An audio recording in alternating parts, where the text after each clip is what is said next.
Okay, let's have a look at what we want exactly before we enter a trade.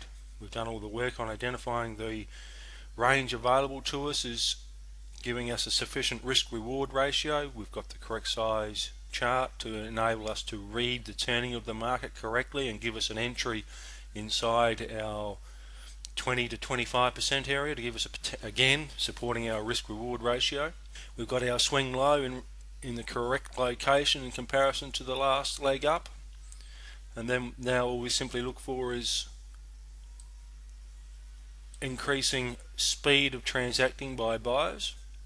And don't forget, on yours, this bar here will be highlighted a bolder color than this bar here, and if we're using equivolume, the same again. If it has less volume, it will highlight a bolder color than this bar.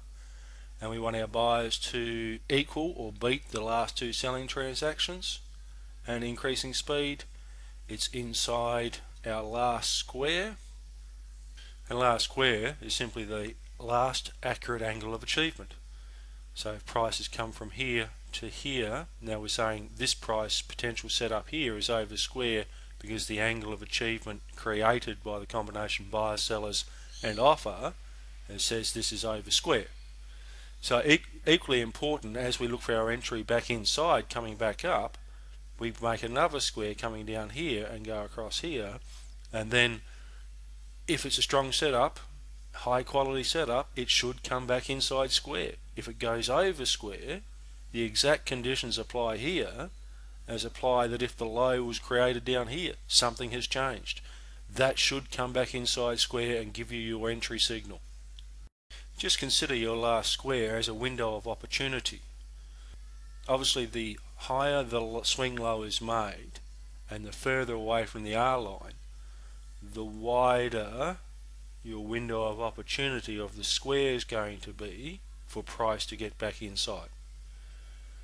Once we've got our last square as part of our entry conditions met, we also want our predicted target angle.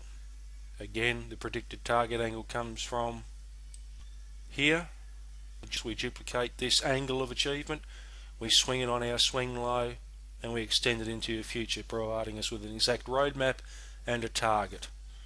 So we want all those conditions to have met inside our last square and inside our predicted target angle. Once those conditions are met, we enter our trade.